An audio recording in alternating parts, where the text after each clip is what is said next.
Почитувани гледачи, добар ден, 12:30, вторник, време за ново издание на Ваш термин. Знаете дека секогаш сме тука за да ви информираме за сите оние проблеми со кои што се соочувате во секојдневието со вашето здравје. Така ќе биде и денес. Ми се чини дека одамна не сме проговориле малку за проблемите на дигестивниот систем, малку повеќе информации да доставиме. Ќе кажеме малку и за повеќе за три проблеми, односно ќе кажеме нешто за диспепсијата, која што е едно така полесно нарушување, за гастритисот и за укусната болест. За таа цел веќе со мене во студиото е доктор Сеат Асани, кој што е специјалист интернист и ни доаѓа од Здравствениот дом Ростуше. Веќе бил гостин во Ваш термин, оние кои што не гледаат редовно знаат за кого станува збор. Со него ќе кажеме малку повеќе за овие проблеми, а додека кога станува збор за оној прилог кој што во оваа нова сезона го подготвуваме со магистар Татјана Павлова, нутриционист, од неа пак ќе дознаете во однос на овие проблеми, пак каква храна треба повеќе да се внесува. Ми се чини дека тука се задржана пробиотиците, пребиотиците, каде се, во која храна ги има, и нели сите оние детали кои што се поврзани со ова ќе го слушнете во овој нов прилог. Да го поздравам мојот денешен соговорник, доктор Асани, добре дојдовте и драго ми е што уште еднаш еве допатувавте од Ростуше за да бидете дел од емисијата Ваш термин. Добар ден, ви благодарам за поканата. И еве, на моје задоволство, денеска убава интересна тема, баш и со нутриционистот околу исхраната, многу така, важна работа, да ги склопиме како заедно една работите целина. како една целина. Исто забележав дека немам одамна говорена на оваа тема, затоа и ви предложив да поразговараме, бидејќи многу чести се проблемите на дигестивниот систем. Еве и вие ќе кажете бидејќи тоа го работите.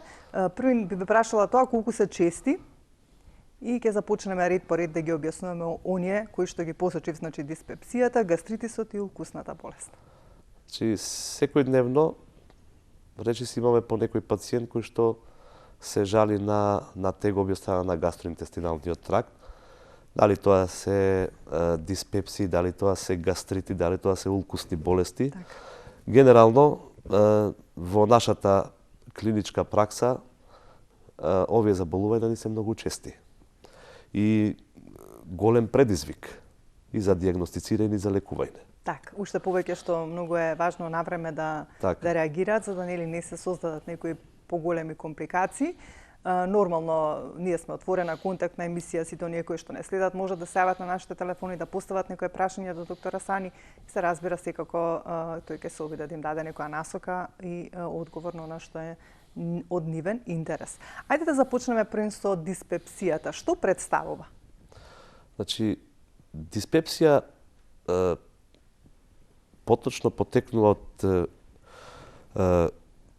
зборот, тоа е грчки корен дис, лош или пептеин варење, значи лошо варење на храната, која што најчесто се карактеризира со болка или нелагодност во епигастричната регија и најчесто 2/3 од случаевите кои што се жалат на симптоми на диспепсија немаат точна органска природа на заболување, односно оштетување на слузницата на гастродуоденумот, на желудникот или 12-палачното црево, и таа диспепсија нарекуваме уште како функционална диспепсија, додека 1/3 од случаевите имаат органско оштетување на гастродуоденумот и тука веќе имаме органска болест, која што може да биде тоа гастроезофагеалната болест, односно гастроезофагеалниот рефлукс, укусната болест на желудникот и 12-палачното црево, гастритот, туморите на желудникот, болестите на панкреасот, болестите на жолчниот систем, болестите на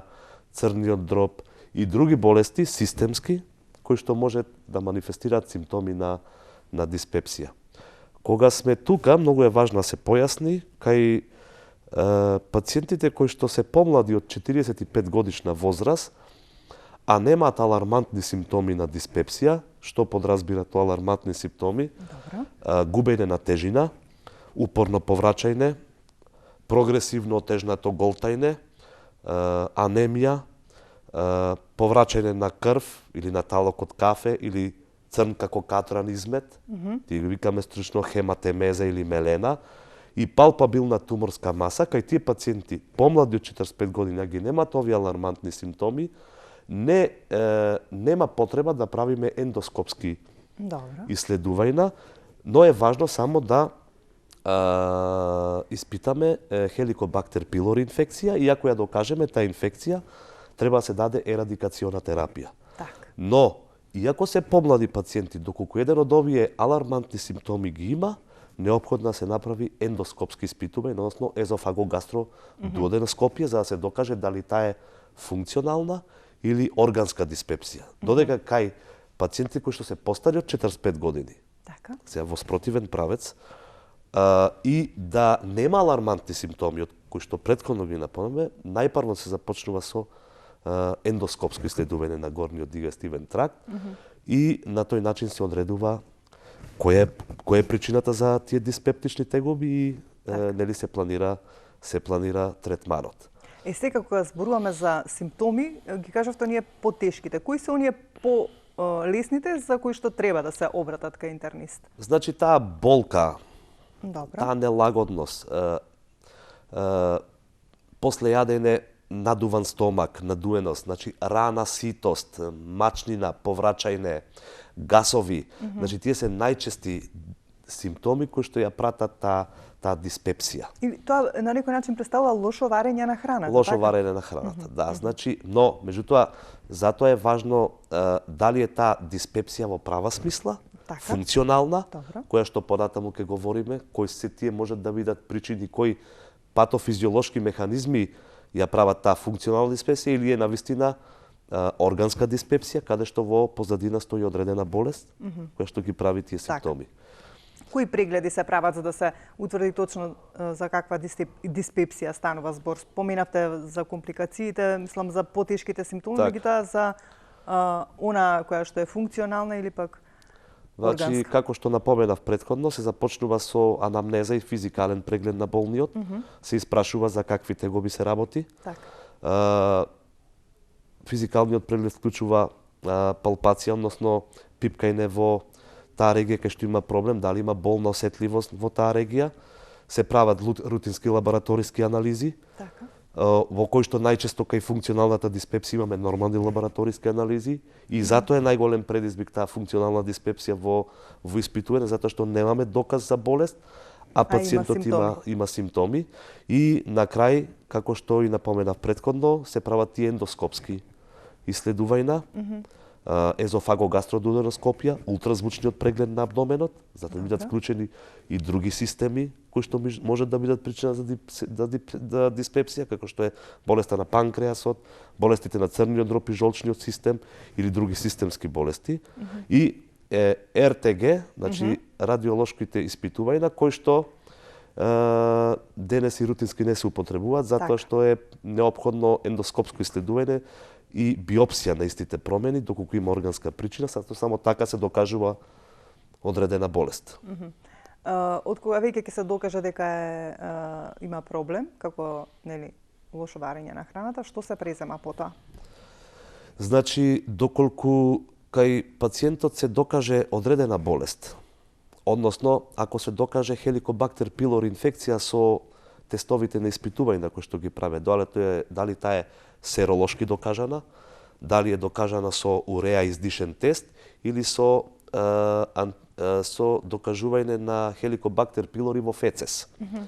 Значи, овие три иследувања, доколку се докаже Helicobacter pylori, а пациентот е помлад од 45 години, пак ќе напоменам, и ако нема алармантни симптоми, се дава терапија само ерадикациона, да се искорени Helicobacter pylori инфекцијата. Но, доколку пациентот нема алармантни симптоми, пак ќе напоменам, доколку нема Helicobacter pylori инфекција, а има симптоми на диспепсија, тогаш по тие римски критериуми ги нарекуваме, кој дел од таа диспепсија доминира, дали доминира болка или надуеност.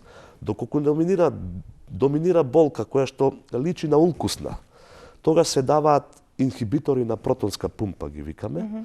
Тоа се пантопразолот, омепразолот, рабепразолот, ланзопразолот, Така. или H2 блокатори, ранитидинот, фамотидинот. Значи, ова е доколку доминира болка, но доколку доминира надуеност само, без болка, Добро. а нема Helicobacter pylori инфекција и е функционална диспепсија, не е органска диспепсија, тогаш се дават прокинетици, ги викаме, односно тоа се лекови кои што антиперисталтично делуваат, за да ги олеснат симптомите на надуеност. Потоа се даваат и лекови од типот на симетикон, кои што ги намалуваат тие гасни меури во помали меури, за да нема напнатост, односно надуеност на стомакот, тој метеоризам, тие гасови. И други испитувања, како што и кажавме тие, и понатаму се планира, нели, третманот. Но добро, ја ми се чини дека нема човек кој што не почувствувал некој проблем во однос на дигестивниот систем. Кога збориме еве од диспепсијата, па понекогаш ќе не заболи желудникот и така натаму. Што би значило тоа? Кои се тие причини кои што доведуваат до овие симптоми? Може ли да има некои причини кои што го предизвикуваат сето ова? Така, многу прашањево е на место и за жал науката посебно за функционалната диспепсија зборуваме, оти кога имаме веќе органска болест. Тогаш веќе тоа го докажуваме и знаеме што е причината. Кај функционалната диспепсија многу фактори се вмешани во нарушување на таа осовина централен нервен систем, дигестивен систем. Значи, пореметување на моталитетот, зголемена висцеларна сензитивност, понатаму нарушување на таа осовина, како што ја нареков претходно, централен нервен систем, дигестивен систем, кој што сакав да поврзиме дали е нешто можеби понекогаш од стрес предизвикано. Така е. Тој сакам да го напоменам, со психосоцијалните фактори се многу важни. И таа осовина најчесто ја регулира неколку фактори, значи тие виши центри во мозокот, автономниот нервен систем. На колегите е попознато симпатикус, парасимпатикус, ентеричкиот нервен систем, самиот тој што е мозок на абдоменот.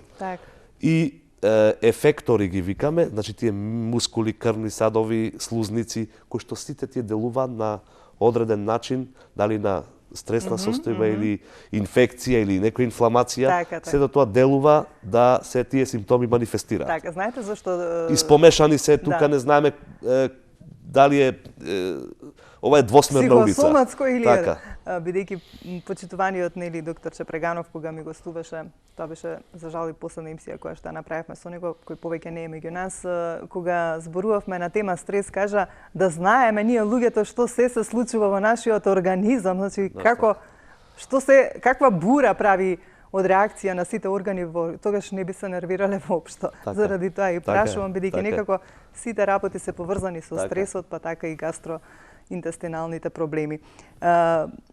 Има ли уште нешто да спомнеме за диспепсијата, па да се префрлиме малку на гастритот, па ќе го погледнеме и прилогот?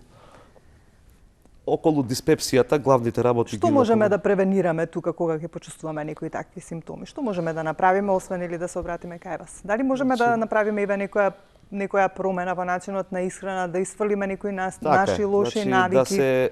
Да се избегнува калорична и мрсна исхрана. Убаво е да се абстинира од пушење на цигари и други штетни материи кои што би можеле да бидат провокација за тие гастроинтестинални симптоми. Иначе не е докажано научно се уште што може да биде причини, што да елиминираме, ама сето она кое што мислиме дека би можело причина, најдобар пациентот сам знае што му смета. Тоа сакав да кажам, кога нешто ќе внесеме нели со храната и ако почувствуваме некоја нелагодност во желудникот, значи тоа ни смета на некој начин и не е добро. Пациентот најдобро си знае самиот што му смета. Тоа треба да го исфрлиме. Ете, тоа е нешто што треба да го направите, почитувани гледачи, кога нешто ќе консумирате, ако почувствувате некоја нелагодност во желудникот или можеби некоја тежина, тогаш тој производ или таа храна не ја консумирајте. Ајде да се префрлиме на гастритисот, па негде тука на половина ќе го погледнеме прилогот, за да слушнате нашите гледачи што е добро нели како храна да внесуваат. Што представува пак гастритисот и како се дели медицински? Гастритисот по дефиниција представува воспаление на слузницата од желудникот и по својот тек тој може да биде акутен или хроничен, а по својата етиологија, односно од што е предизвикан, се дели на инфективен и неинфективен гастритис. Гастритисот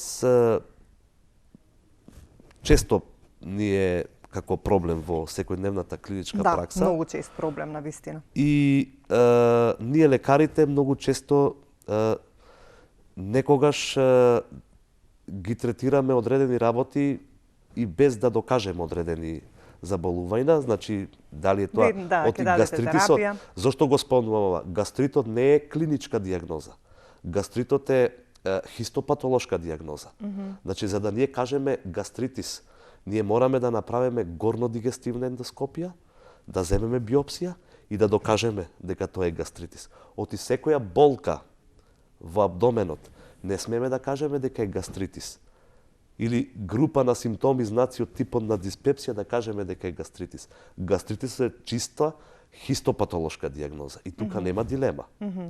И затоа има една класификација која што гастритит ги дели на акутни и на хронични, како што напомена.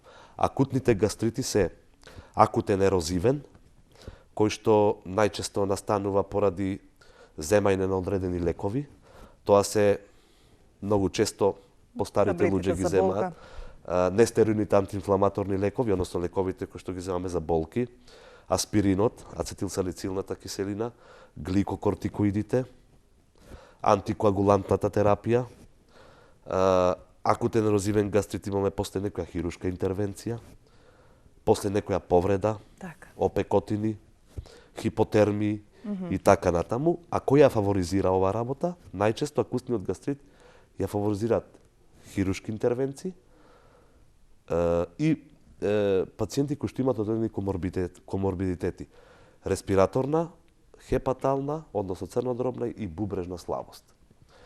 Додека акутниот хеликобактер пилори гастрит пак, кој што е друга форма на ерозивен, инфективен, акутен хеликобактер пилори гастрит, тоа е неговата инфекција акутна трае многу кратко.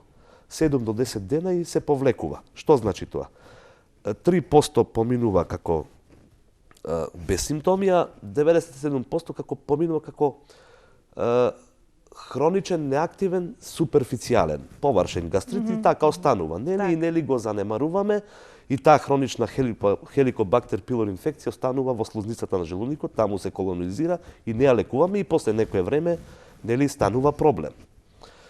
Друга форма на акутни гастрити е флегмонозниот, супротивен гноен гастрит, кој што е многу животно загрозувачка состојба, кој што ја предизвикуваат неколку инфективни причинители како што се стафилококи, стрептококи, ентеробактерии. И тука лекувањето е со широкоспектарни парентерални антибиотици, електролитниот баланс да го регулираме. Доколку оваа состојба не се реши на овој начин, најчесто овие пациенти завршуваат животно спасувачки со гастректомија, односно отстранување на желудникот.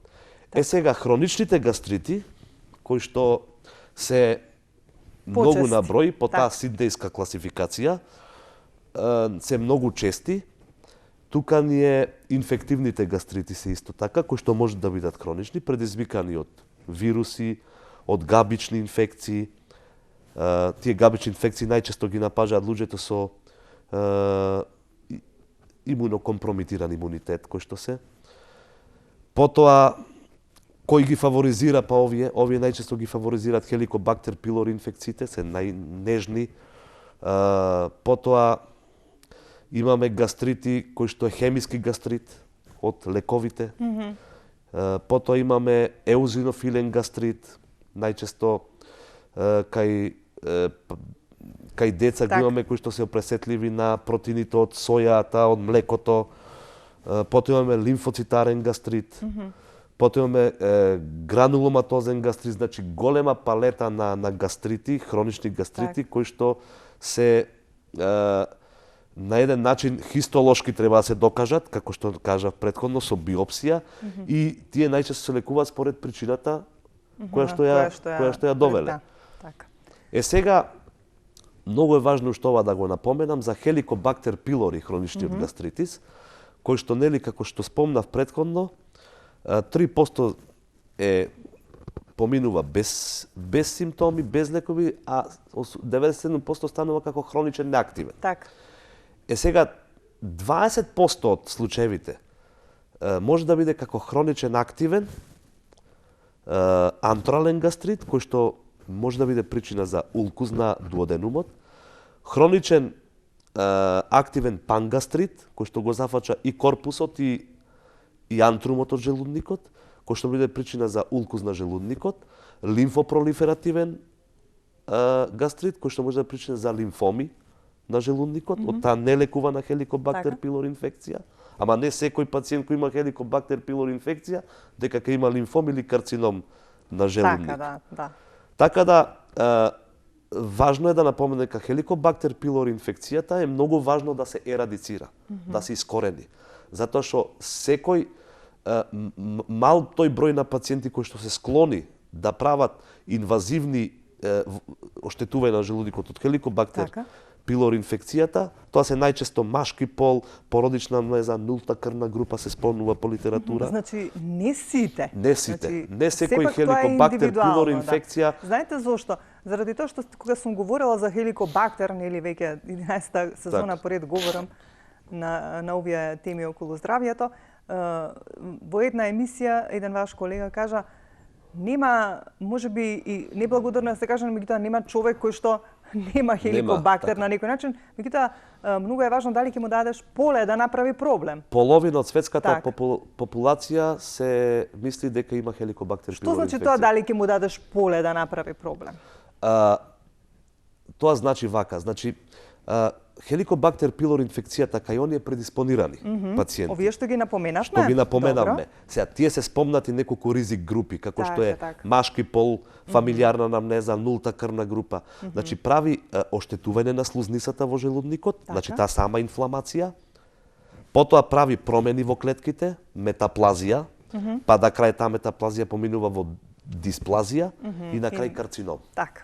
Значи тие се најлошите исходи кои што може да направи на хеликобактер пилори инфекција, но не секој го има тоа. Затоа и говориме за да некако нашите гледачи знаат што се случува, некако вие многу убаво објаснувате, навистина му е, како да кажам, му е драго на човек да ве слуша, заради тоа што буквално сите ги набројавте оние што се вели хроничните, какви се има, бидејќи ние обично само говориме гастрит, нели? И тоа е хроничен акутен, меѓутоа гастрит е само хистолошка дијагноза. Гастрит не е дефиниција клинички ме боли само. Тоа е исклучиво хистолошка дијагноза. Сега тука ќе ве поканам и вас и нашите гледачи да го слушнеме прилогот од магистар Татјана Павлова, која што ни укажува колку пробиотиците и пребиотиците, бидејќи тие едни без други не можат, се битни за да имаме здрав дигестивен систем, а пак во што и кои производи, како све, нели ги има, каде ги има,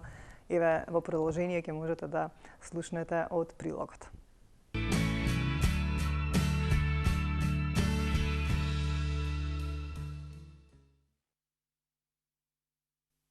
Не случајно велиме дека нашиот дигестивен систем представува и нашиот втор мозок.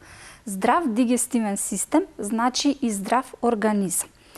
Зошто е тоа така? Значи, во нашиот дигестивен систем живее така наречен микробиом, односно склоп на бактерии, кои што многу често преку лоша храна или преку нездрав начин на живење или поради консумација на одредени лекови, многу често знае и да биде нарушен.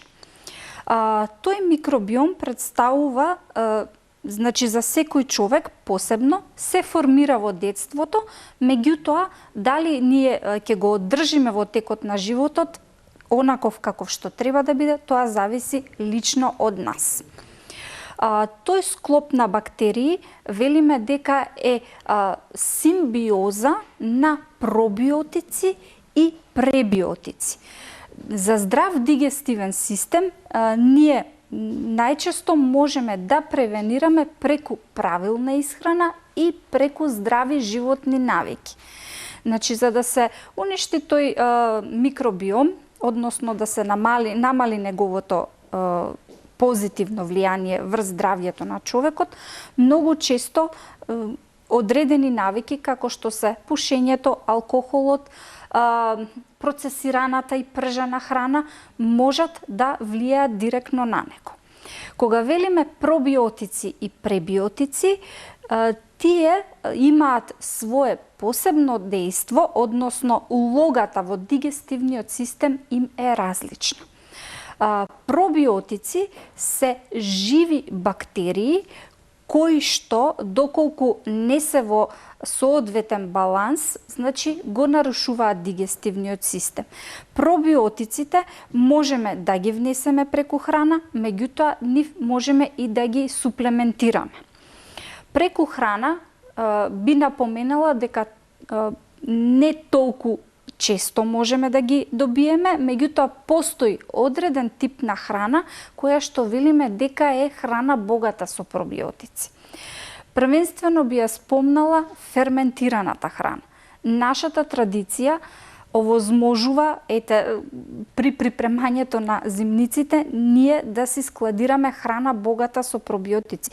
Тука би ја спомнала првенствено киселата зелка. Ферментираната храна или храна богата со пробиотици, значи изобилува и со витамините Б. Витамините Б исто така се значајни за одржување на здрав дигестивен систем. Зошто? Затоа што тие учествуваат и во многу други метаболитички процеси. Би спомнала дека тие учествуваат и во метаболизмот на преработка на шекерите. Односно, кога консумираме некоја посладка храна, нашиот организам ги црпи резервите на Б-витамините. Покрај Б-витамините и пробиотиците, ферментираната зелка нас ни обезбедува и доволна количина на витамин С, кој е исто така еден од најголемите антиоксиданти. Како храна богата со пробиотици, исто тука би ги спомнала и млечните производи ферментирани. На прво место завзема кефирот, кој што се добива од одредени кефирни култури и преработка на млечниот шекер, лактоза.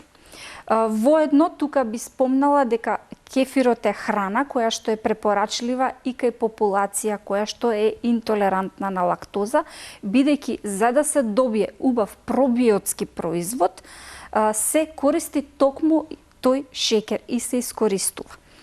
Покрај кефирот, исто како ферментиран производ би ја спомнала и комбухата, а додека бираме намирница исто богата со пробиотски култури, тоа е природно ферментираниот леп, односно традиционалниот леп со добивање на маја. Кога станува збор за пробиотици кои што ги суплементираме, тука би можела да напоменам дека тие се многу осетливи. Значи, многу е значајно како го поминале процесот на производство и како дошле едноставно до рафтовите во аптеките. Условите за чување на пробиотиците кои што ги користиме како суплементи исто така се многу значајни. Затоа што, значи, апел од моја страна е да се чуваат секогаш во ладилник. Да се внимава на нивниот рок на траење и секако какво е пакувањето. Меѓутоа, за да можат тие добри бактерии да се хранат и да живеат во нашиот микробиом, нас не се потребни пребиотици. Пребиотиците ги имаме многу повеќе во храната и би кажала дека тие според мене се и можеби и позначајни за здравиот дигестивен систем отколку пробиотиците. Бидејќи ако немаме пробиотици, немаме со што да ги храниме пробиотиците. Храна која што е богата со пребиотици се првенствено целозрнестите житерки и од тука ние секогаш препорачуваме да се консумира леп добиен од целозрно. Потоа, овошјето и зеленчукот. Тука би апелирала, значи кога консумираме овошје, сега е период кога овошјето е доста застапено на нашите трпези, како типот на јаболки, цитруси и така натаму. Особено за јаболката би обрнала внимание дека таа содржи одредени диетални влакна, кои што се наречени пектини и се наоѓаат во кората на самиот плод.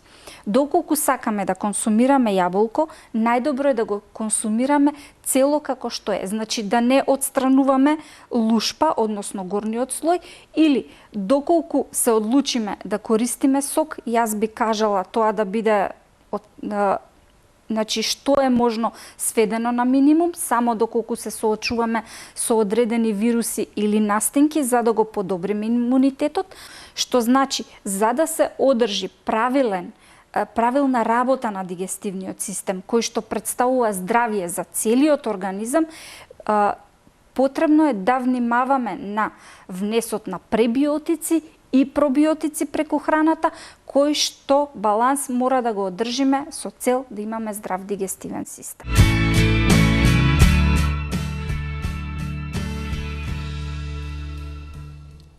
Да, почитувани мои, еве сме назад по студиото. Се надевам дека се тоа што го кажа Тања како информации во однос на пробиотиците и пребиотиците и што би било добро нели да имаме здрав дигестивен систем, ќе го применувате и нели се со цел да си го подобрите вашето здравје или пак да си го одржите во добро здравје дигестивниот систем. Продолжуваме со доктор Сејат Асани, специјалист интернист од здравствениот дом Ростуше. Оние кои што подоцна се вклучуваат, значи кажавме нешто повеќе за диспепсија, гастритисот, стигнавме негде околу компликациите, мислам дека и нешто начнавме околу тоа. Ќе кажеме нешто за лекувањето, па ќе се префрлиме за укусната болест. Доктор Асани, лекувањето како оди кај гастритисот?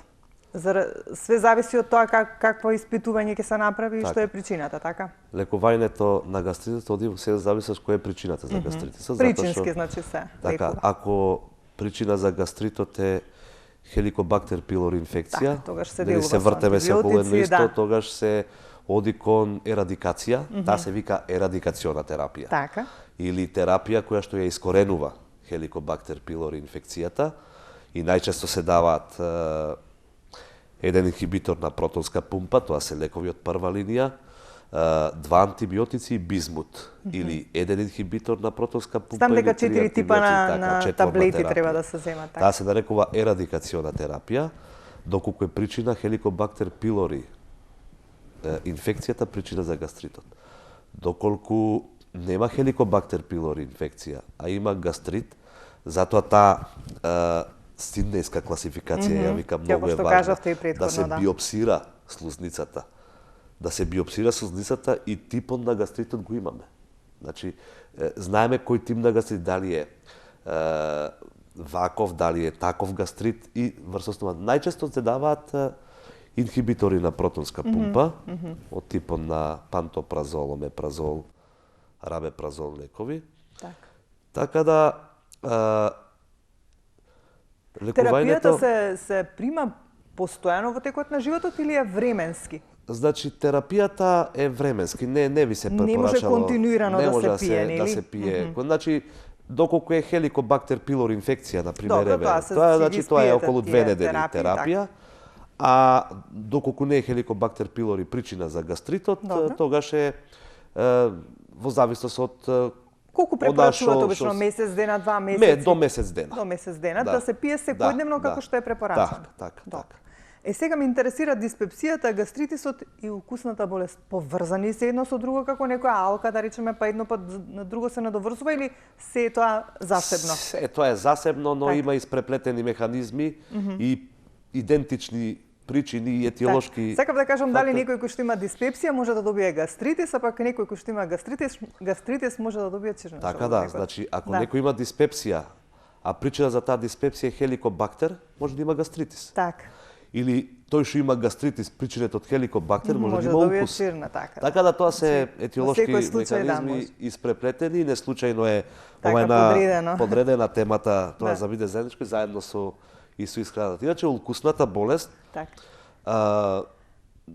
исто така не е многу ретка болест и доста сериозна болест, која што представува улкус, значи пептички улкус, значи тоа е дефект во или некоја раничка на желудникот, така, на желудникот, во кој што буквално ги зафача сите слоеви на желудникот, од површниот дори до мускулниот, ламина мускуларис мукозе, ја викаме, за разлика од ерозијата, што претходно спомнавме, тој ерозивен гастрит, само површниот слој слој го зафача. И друга разлика, кај ерозијата, промените кои што настануваат, после тоа слузницата се опоравува. За разлика од улкусот, останува таму промени, цикатриксни, значи ожилци. Значи таму нема враќање назад. Не може да се поправи. Така. И оваа болест има хроничен карактер. И знае да повторува. Да се јави, да исчезне, па да се повторува. И не има само на желудникот и на дуоденумот или на 12-палачното црево, него улкусната болест може да се појави на тенкото црево Така. и да се појави на храноводот. Така да, голема тема, колегите од гастроентерохепатолози уште побаво Така би образложиле. би образложило околу оваа проблематика. Кои се симптомите на чирот на желудникот пак? Значи, Дали се поразлични или пак некаде тука се... Тука се врти. Да. Значи, епигастрична болка, која што е за сите. Така, Значи и за гастритот, и за околу диспепсијата, то тука е малце поинтензивна. Поинтензивна е таа болка, која што таа болка може да иридира и дури во плешт, во кичма, значи позади. Дури во грбот, така. Да, во грбот и да имитира и други болести кои што, нели, тие ги викаме диференцијално диагностички проблеми, кои што мораме да внимаваме. Може да биде и друго, да мислиме дека улкусна болест. Разликата дали е улкус на желудник или улкус на дуоденум, кај улкусот на дуоденумот болките се јавуваат обично на гладно. И обично се јавуваат во утринските часови во спиење. А за разлика кај улкусот на желудникот болките се јавуваат одма после јадење. Кога веќе ќе ставиме храна во желудник. Значи тоа се вика контактно. Така. Значи тука има една разлика. Самата болест има многу сериозни компликации, кои што една од најсериозните компликации е гастроинтестиналното крварење, кој што кај постарите пациенти обично може да биде животно загрозувачки, особено кај оние кои што имаат и одредени други коморбидитети, како што се белодробни, кардиоваскуларни, бубрежни, хепатални заболувања, доаѓа до една губење на поголема количина на крв, еден хиповолемичен шок, кој што ќе биде пропратен со тахикардии, со пад на крвен притисок, со бледило на кожата и слузниците. Кога говориме за губење на крв преку изметот, се губи крвта? Значи, хематемеза и мелена. Или може и да повредат крвта? Може да биде и преку изметот. И тоа се сериозни крварења кои што и во најлош може да завршат и со најлош исход кај одредени пациенти. Така. Диагнозата претпоставам повторно диагнозата треба да се дефинитивно се прави поинвазивна лабораториски испитувања кај сите овие пациенти. Се прави ултразвучен преглед. Ако веќе знаеме дека сме сигурни дека улкусна болест, се знае која е патеката на диагностицирање, тоа е ендоскопскиот преглед. Значи езофагогастроduodeноскопија, каде што мора се биопсира промената. Да се види каква е. Значи се зема од неколку места од улкусната нишка и дури се зема и од неизменатата слузница, за да се види дали кој тип на гастрит значи и бил причина за улкусна болест.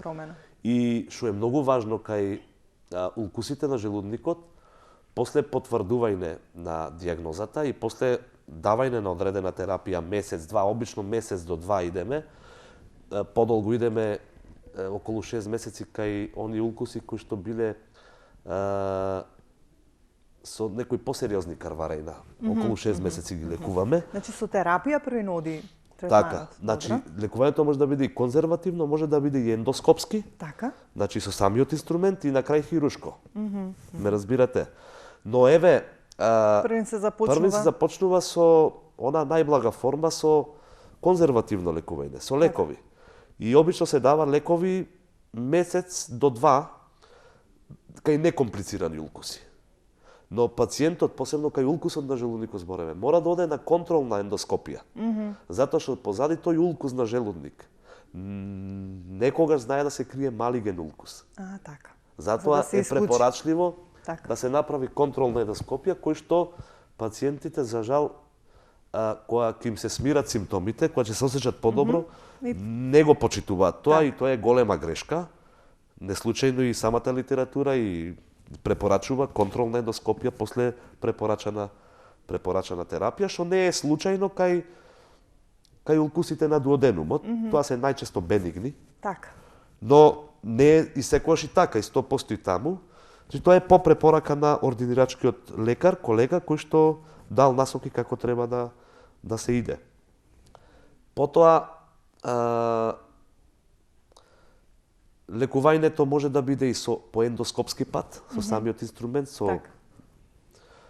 при самата ендоскопија, доколку има крварење, со адреналин, со лигација и така натаму. И на крај е хирушко лекување.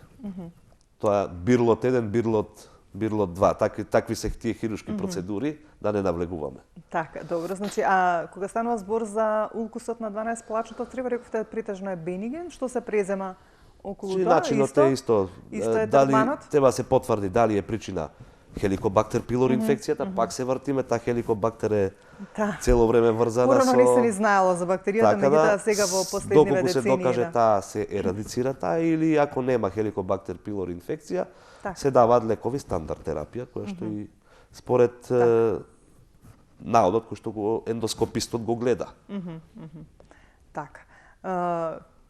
Како би можеле ние, бидејќи еве цело време говориме нели за диспепсијата, за гастритисот, за чирот на желудник, па нели она што е последната, како да кажам, последното нешто што се случува, што е од што нели најмногу стравуваме и канцерот на желудник. Може би ние некако да ги превенираме овие состојби на дигестивниот систем. Кажавме кои се тие ризик фактори, кажавте кои се оние групи кои што се можеби најзасегнати или вулнерабилни, кај кои што најчесто предизвикува вакви некои потешки проблеми. Меѓутоа, како еве за секој проблем некако, еве за мозочните удари се вели превенција да се направи ова за срцевите, нели? Така. Може ли превенција да направиме за овие проблеми на дигестивниот систем? Бидејќи како што почнавме да ги говориме и да ги кажуваме, а вие толку многу кажавте што информации што навистина е загрижувачко на некој начин. Секако дека превенција има се, таа не е 100% превенција, но сепак мораме да внимаваме на одредени прво животни навики. Значи, што помалку да употребуваме лекови кои што се улцерогени. Така. Значи, тоа да ги избегнуваме. Да ги избегнуваме, доколку нема потреба. Така. Алкохол, тоа можеме да го избегнуваме. Пушењето цигари, можеме да го избегнуваме. Хеликобактер пилори... Кафето им игра ли улога во предизвикување игра и кафето. И тоа стимулира лачење на желудечна киселина, која што нели ја надразнува слузицата на желудникот и може да биде улцероген фактор. Потоа искоренување, доколку потврдеме Хеликобактер пилори инфекција, да не ја занемаруваме. Нели, како реков претходно, акутниот Хеликобактер пилори гастрит најчесто е многу краткотраен, не му обрнуваме внимание, така поминува и тој акутен Хеликобактер пилори гастрит после преминува во хроничен суперфицијален неактивен и си останува во слузницата на желудникот и кај оние нели предиспонирани после пациенти мал број, за жал, мислам, за среќа што е мал број, може да направи одредени посериозни компликации, начин на исхрана, значи физичката активност, значи што помалку јадење на мрсна калорична храна. А колку исто така кога јадеме навечер во ноќните часови, тоа штети на варењето? Бидејќи нели знаеме дека во ноќните часови органите за варење поспоро работат и поспоро обработуваат храната. Не сме физички активни и нема, значи самиот метаболизам е поуспорен, има поуспорено варење на храната и сето тоа не е добро за самиот дигестивен систем. Да се избегнува храна тешка во ноќните часови. Се со цел нели да не го оптоваруваме желудникот и неговата работа. Целиот гастроинтестинален тракт, све е вклучено. Сега ме интересира нешто, цело време размислувам да ја прашам околу Хеликобактер пилори, бидејќи навистина е сега некако многу актуелна во последниве, како кажав, можеби еве 2 децении.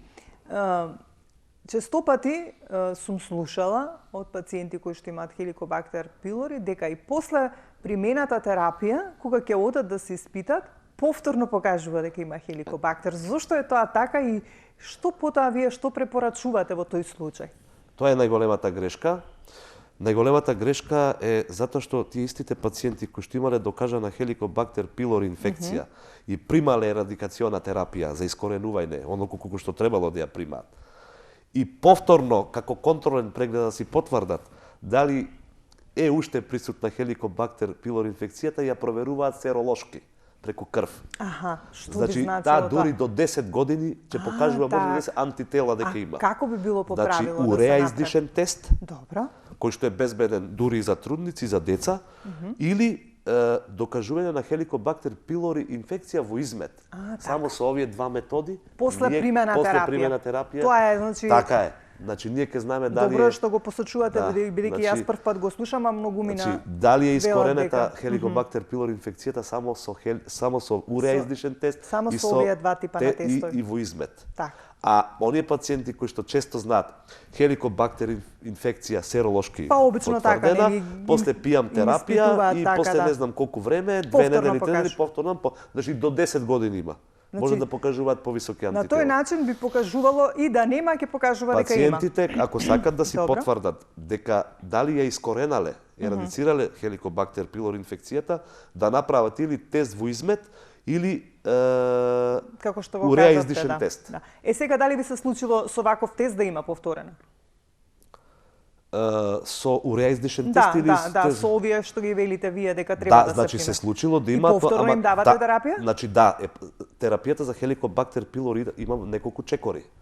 Че ние можеме да бидеме неуспешни во првиот третман. Добро, Имаме нели втор чекор. добро. Имаме трет чекор, имаме Истата четврт. терапија се дава повторно, не? Не, значи имаме промени во така. лекувањето. Тоа ме интересира. Така бидејќи- имаме промени, може да имаме ние и во измет и во уреа издишен тест, пак позитивна хеликобактер пилори инфекција. Бидејќи знам дека тешко се лекува. Али тоа да. ние не сме ја редицирале, не сме искоренале. А не искоренета па ни покажува, како што е серолошкиот. Така. Многу интересно и Да. ова не го знаев, затоа Така. и сакав да го прашам, а цело Така. време размислував, велам да не заборавам. Така. Бидејќи навистина е важен момент, значи за сите оние кои што не следат, а имаат ваков проблем, значи најверодостојно е да се направат овие други два теста кои што ги напомена Така. доктор Асани, за да знаете точно дали е излекувана хеликобактер пилори или не, па понатаму нели да се преземат оние чекори за кои што говорим. Вака некако како за крај што би им препорачале на нашите гледачи во однос на дигестивните проблеми. Она што и претходно го кажав, да водат здрави животни навики, нутриционистот што го кажа, Да, да ги оние применуваат, пребиотици, пробиотици преку искраната да си ги тоа внесуваат. е многу важна работа за Така, да. дигестивното здравје, да избегнуваат улцерогени лекови, пушење, Така, алкохол. не многу алкохол, умерено. Така, да. Значи, Така. го препорачувам само тоа. Само умерено Да. се што е и во исхраната, Се што е и во умерено е пиењето, здраво. да, така е. Се што е и тоа што е добро, ако Да. е прекумерено, нели Така тоа е. ќе ни наштети. Така. Доктор Асани, ви благодарам и за денес што еве нели од Маврово дојдовте да бидете дел од емисијата Ваш термин, соработката со вас. Ми е драго што благодарам. ја остваривме, навистина бидејќи има што да кажете и да пренесете за сето на ваше знаење што го имате како интернист до нашите гледачи, се со цел да ги информираме за правилно да ги насочиме како да постапат во одредени случаи.